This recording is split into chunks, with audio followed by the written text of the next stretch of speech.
सर्व पत्रकार सहकाऱ्यांचं स्वागत आहे। आज राज्याभिषेक दिन आणि शिवाजी महाराजांचं 8वा विरूप 8वा प्रताप असा आजचा हा दिवस आहे आणि या राज्याभिषेकाच्या अनुषंगानेच भारताच्या संविधान निर्मितीची प्रक्रिया सुरू झाली असं म्हणणे औचित्याचे ठरेल। 14 पगड जातींना 18 पगड जातींना एकत्र घेऊन सर्वसमावेशक अशा पद्धतीचा कारभार चालवावा, स्पृश्य अस्पृश्यता नष्ट व्हावी, समता बंधुता सामाजिक न्याय स्वातंत्र्य आणि एका अर्थाने लोकशाही स्थापित व्हावी हा राज्याभिषेकाच्या मागचा हेतू होता। आणि या हेतूच्याच अनुषंगानं छत्रपती शिवाजी महाराजांना जाणता राजा जे आपण म्हणतो ते लोकशाही मूल्यांच्या अनुषंगानेच हा गौरव छत्रपती शिवाजी महाराजांचा आपण करत असतो। या विचाराला नतमस्तक होत असतानाच आणि या वाटेवरच पुढे चालण्याचा संकल्प हा काँग्रेस कमिटी आज करत आहे आणि हिंदवी स्वराज्य स्थापन करण्याच्या अनुषंगानं प्रयत्नांची पराकाष्ठा काँग्रेस पक्ष करत राहील हे अभिवचन आणि हा संकल्प आजच्या दिवसाच्या निमित्तानं पुन्हा या ठिकाणी घेत आहोत। आणि दुसऱ्या बाजूला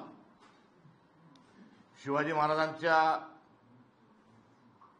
पराक्रमाला त्यांच्या शौर्याला अभिवादन करत असताना मी शिवाजी महाराजांची माफी मागू इच्छितो की दुर्दैवाने ज्या दुष्ट प्रवृत्ती आहेत, ज्यांनी राज्याभिषेकाला विरोध केला होता, अशा दुष्ट प्रवृत्ती ज्या आहेत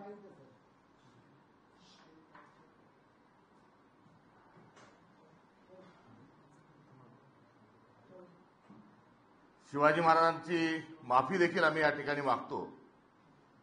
कारण ज्या विकृती आहेत, ज्या क्रूर प्रवृत्ती आहेत, ज्या विष घालवणाऱ्या प्रवृत्ती आहेत, या डोकं वर काढू पाहत आहेत आणि महाराष्ट्र आणि भारत या प्रवृत्तीचा समूळ आतापर्यंत हा नायनाट करू शकलो नाही, याबद्दल खंतही आहे, क्षमेची भावना देखील आहे।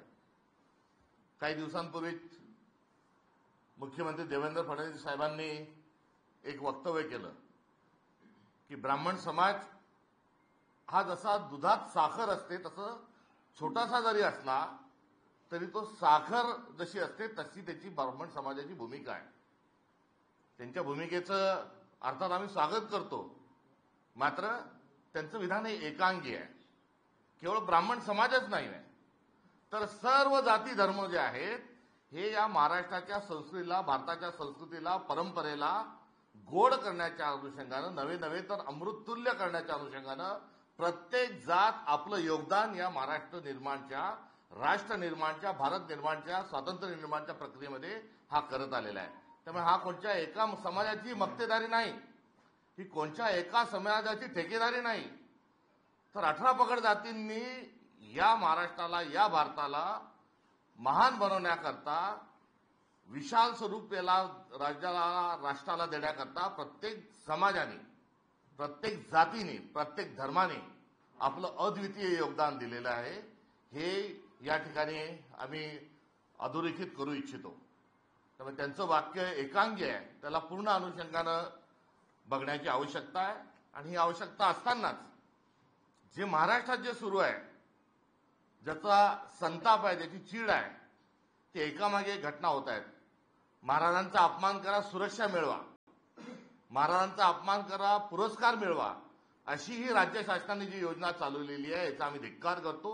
आणि आजच्या राज्याभिषेकाच्या दिवसाच्या निमित्तानं अशा सर्व प्रवृत्तींना त्यांचा कडेलोट करा, त्यांचा कायमचा त्यांचा पायबंद घाला, ही आमची मागणी देखील आहे। त्यामुळे एकीकडे हा महाराष्ट्र धर्म गोड करण्याच्या प्रवृत्ती आहेत, नवे नवे तर कर्तव्य म्हणून हा महाराष्ट्र धर्म जागवण्याचं काम, महाराष्ट्र धर्म वाढवण्याचं काम आणि महाराष्ट्र धर्माला अमृततुल्य करण्याचं काम हा मूळ आपलं व्रत आहे. मात्र यात विष घालवण्याचं काम, याला विचित्र आणि विकृत स्वरूपाचं एक कुठेतरी एक कार्य अधोरेखित करण्याचं धाडस महाराष्ट्रामध्ये होत आहे. याचा पुनश्च एकदा आम्ही धिक्कार करतो. तो कोरटकर कसा काय बोलू शकतो महाराजांबद्दल? मुख्यमंत्री कसं सहन करू शकतात? राज्य सरकार कसं सहन करू शकतं? तो सोलापूरकर काय काय बोलला, आज कुठे आहे? या दोघांना सुरक्षा प्रदान करण्याचं काम होतं. संभाजी महाराजांचा पुरस्कार हा सावरकरांना दिला जातो. जे सावरकर संभाजी महाराजांबद्दल विकृत लिखाण करतात त्यांना संभाजी महाराजांच्या नावाने पुरस्कार दिला जातो. या गोष्टी ज्या सुरू होत्या या चालत आलेल्या आहेत. यावर मुख्यमंत्री आणि राज्य सरकारने कुठलाही पायबंद घातलेला नाही. आणि यात भरीसभर मुख्यमंत्री देवेंद्र फडणवीस म्हणतात की साखर टाकण्याचं काम करतो. अरे सर्वच समाज करतात. मात्र या सर्व लोकांना, या विकृतींना आपण काय पायबंद घालणार आहोत याचं उत्तर त्यांच्याजवळ नाही. नुकतंच जी पुण्याची शिवसृष्टी आहे, या शिवसृष्टीवर एक कोणता काय तो अतुल कुलकर्णी नामक एक व्यक्ती जाऊन तिथे लघुशंका करतो. त्यांच्या पत्नी त्याचा व्हिडिओ काढतात. हे कसं होऊ शकतं महाराष्ट्रामध्ये?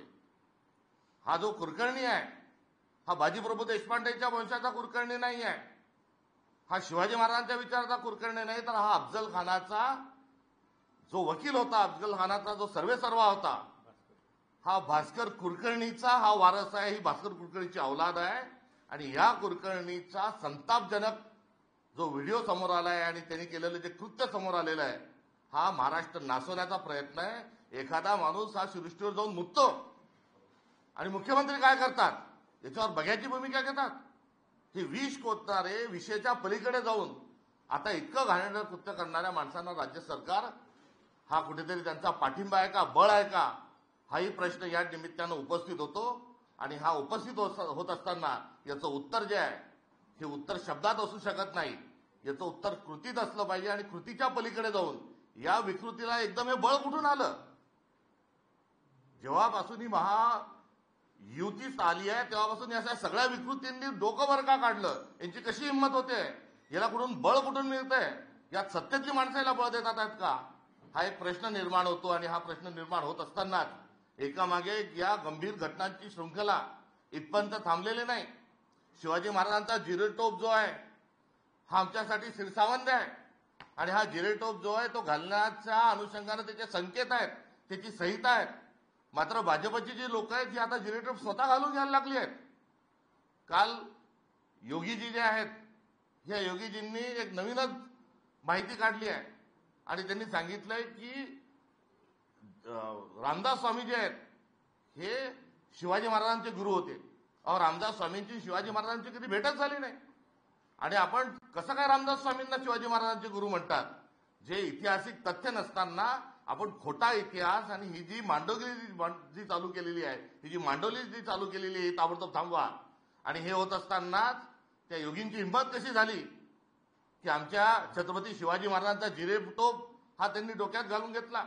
म्हणजे आपल्याला छत्रपती शिवाजी महाराजांना चा जिरेटोप हा योगींच्या डोक्यात घालत असताना त्यांनाही आपल्याला छत्रपती म्हणायचं आहे का? आणि यापूर्वी देखील पंतप्रधान नरेंद्र मोदी यांनी देखील त्या जिरेटोप स्वतःच्या डोक्यामध्ये घालून घेत असताना आपण काय सांगू इच्छिता? नरेंद्र मोदी एकीकडे मी बायोलॉजिकल नाही असंही सांगतात, एका मुलाखतीत तसंही सांगितलं. आणि आता छत्रपतींचा जिरेटोप हा डोक्यात घालून आपण तो जिरेटोप घालत असताना तो प्रदान केल्यानंतर आपण तो डोक्यामध्ये जेव्हा आपण जिरेटोप ठेवता तेव्हा तुम्हाला स्वतःला छत्रपती म्हणायचं आहे का? हाही प्रश्न यातून निर्माण होतो. त्यामुळे एकंदरीत जे सगळं चाललंय हे काही अपघाताने किंवा नजरचुकीने झालेलं नाही. तर या सर्व ज्या घटना आहेत, या घटना हा कुठेतरी हा हिंदवी स्वराज्याला ह्या लाजवणाऱ्या या सर्व घटना घडत आहेत. आणि या सोबतच जी या महाराष्ट्र धर्म जागवणारी जी सर्वांना सोबत घेऊन जाण्याची, 18 पगड जातींना सोबत घेऊन जाण्याची जी एक महाराष्ट्र छत्रपती शिवाजी महाराजांची जी शिकवण आहे, या शिकवणीमध्ये विष घालवण्याचं काम हे दुर्दैवाने सुरू आहे. आणि हे काम कधीपासून सुरू आहे तर ज्या प्रवृत्ती छत्रपती शिवाजी महाराजांच्या राज्याभिषेकाला विरोध करत होत्या, आज त्याच प्रवृत्ती ह्या कुठेतरी जिवंत होत असताना आढळून येतात आहे. आगामी काळात त्यांचा नायनाट केल्याशिवाय आम्ही राहणार नाही. सावित्रीबाई फुलेंना मुलींची पहिली शाळा काढल्यामुळे त्रास देणारी प्रवृत्ती ही शिवाजी महाराजांच्या राज्याभिषेकाला विरोध करणारीच प्रवृत्ती होती. त्याच्या पुढे जाऊन जी काळाराम मंदिराच्या सत्याग्रहाला विरोध करणारी जी मंडळी होती ती त्याच प्रवृत्तीची ही मंडळी होती. तुकाराम महाराजांच्या गाथा ह्या डुबवणारी जी प्रवृत्ती होती तीच ही प्रवृत्ती होती. ज्ञानेश्वर महाराजांनी संस्कृतमधली गीता मराठीत लिहिली, त्या मराठीत केल्यानंतर धर्म बुडवणारी जी प्रवृत्ती होती ही तीच प्रवृत्ती आहे. आणि या सर्व प्रवृत्ती आज एकवटून महाराष्ट्रामध्ये जो नंगा नाच घालत आहे हा अत्यंत संतापजनक आहे. यांना आवरा आणि हा महाराष्ट्र सर्वांच्या योगदानामुळे पुढे जात आहे हे मान्य करा आणि हे विकृत सादरीकरण जे आहे हे ताबडतोब थांबवा ही आमची भावना आहे. आणि हे जर आपण ताबडतोबीने याच्या दुरुस्त्या केल्या नाही, कुलकर्णी, सोलापूरकर, कोरटकर या एकामागे एक होणाऱ्या घटना ज्या आहेत त्या थांबल्या नाही आणि यांना ताबडतोबीने याच्यात गंभीरात गंभीर कारवाई झाली नाही याची धिंड काढली पाहिजे वास्तविक पाहता, तर आम्ही सहन करणार नाही. हे काम आम्ही कायदा हातात घेण्याची जर वेळ आली तर ते देखील करू. योगीजींनी माफी मागावी, नरेंद्र मोदींनी पण माफी मागावी की आपण जिरेटोप कसा काय स्वीकारला आणि छत्रपतींचा आम्ही जो वारसा होता हा जो टेंबा मिरवण्याचा आपण जो चुकीचा प्रयत्न केला आहे या संदर्भात त्यांनी देखील आपली माफी मागितली पाहिजे ही आमची आजच्या निमित्तानं आमची मागणी आहे.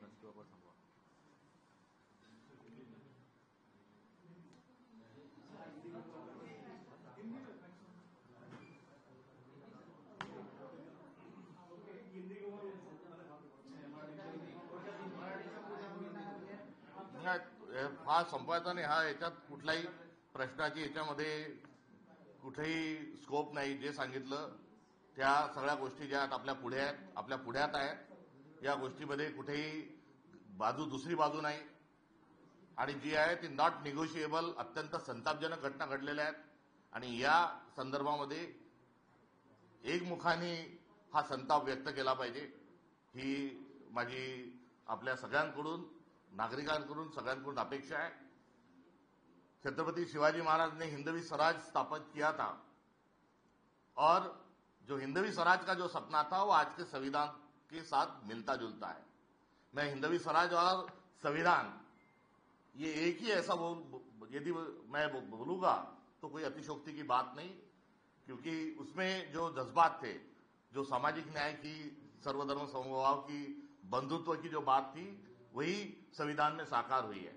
और इस राज्याभिषेक को विरोध करने वाली कुछ प्रवृत्तियां ये उस समय भी थी और आज उस वही प्रवृत्ति जो शिवाजी महाराज की छत्रपति बनाने से रोकने वाली जो शक्ति थी, जो छत्रपति शिवाजी महाराज को राज्याभिषेक के खिलाफ जो लोग थे, आज उन्हीं के एक कच्चे बच्चे जो है वो महाराष्ट्र में नजर आ रहे हैं. एक कोरटकर नाम का आदमी है, वो बहुत बदतमीजी के साथ महाराज के बारे में बोलता है. सोलापुर नाम का और एक व्यक्ति है, वो भी बहुत गलत बात बोलता है और इनको सरकार सुरक्षा प्रदान करती है. संभाजी महाराज को लेकर सावरकर विक्षिप्त टिप्पणी करते हैं, उनको पुरस्कार दिया जाता है. और इतना ही नहीं तो ये प्रवृत्ति है, वो श्री सृष्टि जो पुणे में है उसमें एक कुलकर्णी नाम के आदमी ने वहां जाकर वहां पेशाब की है. और ऐसा एक के बाद ऐसा कैसे हो सकता है? ये महाराष्ट्र के लिए शर्मनाक है और इस शर्मनाक के साथ हम हिंदवी स्वराज के लिए कटिबद्ध हैं और हिंदवी स्वराज स्थापित करके रहेंगे. ये हर नागरिक का और हमारे दल का भी, राजनीतिक दल का सपना है. मगर ये महात्मा ज्योतिबा फुले के खिलाफ की जो प्रवृत्ति है, जो कालाराम मंदिर में सत्याग्रह के खिलाफ की जो प्रवृत्ति जो है, जो शाहू महाराज के खिलाफ की जो प्रवृत्ति है, यही प्रवृत्ति शिवाजी महाराज को राज्याभिषेक के खिलाफ वाली प्रवृत्ति के साथ ही मेल खाती है. और आज यही प्रवृत्ति ये महाराष्ट्र में नजर आ रही है. पिछले दिनों देवेंद्र फडणवीस जी ने कहा कि जो ब्राह्मण समाज है वो दूध में शक्कर जैसी होती है, कम है मगर दूध में शक्कर जैसा काम करता है, मिठास का काम करता है. उनके वक्तव्य का हम स्वागत करते हैं, मगर उसके साथ साथ वो एक ही समाज नहीं तो सभी समाज जो है वो सभी समाज महाराष्ट्र धर्म को अच्छा करने के लिए, मीठा करने के लिए, बल्कि अमृत बनाने के लिए प्रयत्नरत है। मगर कुछ शक्तियां जो है वो इसमें जहर घोलने का काम कर रही है, और इस जहर घोलने के काम करते हुए जो घिनौना काम वो कर रहे हैं, हम उसकी कड़ी शब्दों में उसकी निंदा करते हैं। और इसी के साथ छत्रपति शिवाजी महाराज का और छत्रपति जो राजा थे उस छत्रपति वारसों का जो एक टोप है, जिसको हम जीरे टोप कहते हैं, मुकुट जो है, वो कल योगी जी ने उसको परिधान किया, और मोगी उसको परिधान करते हुए उन्होंने रामदास स्वामी, ये शिवाजी महाराज के गुरु थे, ये जो बेबुनियाद और जो गलत बयान दिया उसके लिए उन्होंने माफी मांगना चाहिए। उन्होंने उस मुकुट का स्वीकार किया, उसको पहना, उसके लिए उनको शर्मिंदा होना चाहिए। और ये कोई पहली बात नहीं है, एक श्रृंखला लगातार जो है वो जानबूझ के चलाई जा रही है। और इस श्रृंखला में नरेंद्र मोदी जी ने भी पहले इसी प्रकार से जो व्यवहार किया था उस पर भी उन्होंने शर्मिंदा होने की आवश्यकता है। सभी समाजों का योगदान है, और उसमें पंडित जवाहरलाल नेहरू ये किसी जात के थे, ये हमने इसके पहले उसका कोई जिक्र करने की आवश्यकता पहले महसूस नहीं हुई। इंदिरा गांधी किस जाति के, ये बताने की कोई आवश्यकता महसूस नहीं हुई। लाल बहादुर शास्त्री जी किस जाति के हैं, ये बताने की आवश्यकता महसूस नहीं हुई। पीवी नरसिंह राव किस जाति के हैं, ये बताने की आवश्यकता महसूस नहीं हुई। मगर फडणवीस जो चीज कह रहे हैं वो मुंह में राम और बगल में छुरी का तो कोई उनका इरादा नहीं, इसको भी हम यहाँ पर बताना चाहेंगे। या पूर्वी अनेक पंडित जवाहरलाल नेहरू, इंदिरा गांधी, लाल बहादूर शास्त्री, पीवी नरसिंहराव असे अनेक लोक झाले, मात्र यांची कधी जात सांगून यांनी महाराष्ट्रात राजकारण केलं नाही, भारतात राजकारण केलं नाही। आजच देवेंद्र फडणवीस असं का करतात आहे, याच्या मागे त्यांचं काही कारस्थान लपलेलं आहे का, हाही प्रश्न या निमित्तानं अधोरेखित होतो।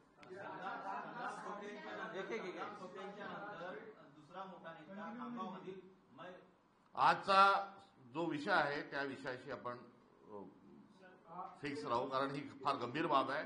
याशिवाय दुसऱ्या प्रश्नांना या ठिकाणी उत्तर देणं संयुक्तिक ठरणार नाही।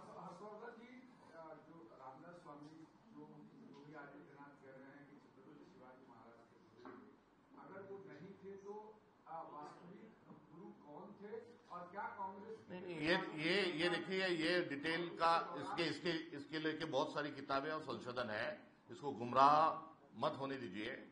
और वो रामदास स्वामी शिवाजी महाराज के गुरु नहीं थे, ये सच है, और उन्होंने झूठ बोला है, गलत बोला है, ये मुद्दा है।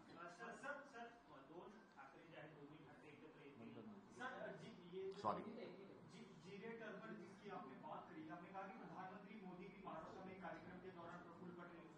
मैंने दिखाया आपको, कहा नहीं। यहाँ पे आए थे सभा के दौरान, और अभी योगी आदित्यनाथ का क्या वजह लगती है कि ये इस तरह की टर्बन पहनाई जा रही है बीजेपी नेताओं को, कहीं हिंदुत्व को दिखाने की या उभरने की बात कही जा रही है? शिवाजी महाराज जो है उनका जो महाराष्ट्र धर्म जो दिया है उसका निर्वाह करने की आवश्यकता है, और उनके खिलाफ जो प्रवृत्तियां थी उसको बढ़ावा कैसे मिल रहा है, ये सवाल है। तो कहीं ना कहीं उनको हिंदुत्व का नेता दिखाने की कोशिश की जा रही है। इस तरीके से पेश आना ये विकृत है, और इसमें किसी का कोई संबंध नहीं, इसमें सभी के योगदान से ही ये देश और ये महाराष्ट्र अभी तक यहां तक पहुंचा है। क्या ये आकस्मिक था या फिर जानबूझ? ये साजिश है, और ये साजिश का एक के बाद एक जो घटनाएं घट रही है, ये कोई एक्सीडेंट नहीं है, ये एक साजिश है। और इस साजिश के पीछे कौन है ये जल्द ही महाराष्ट्र के सामने आएगा। आज वो ओपन सीक्रेट स्वरूप में है, मगर बहुत गंभीर बात है। इस गंभीर बात पर मैं राजनीति करना नहीं चाहता, इसलिए किसी का नाम मैंने लेना ठीक नहीं रहेगा। Thank you very much.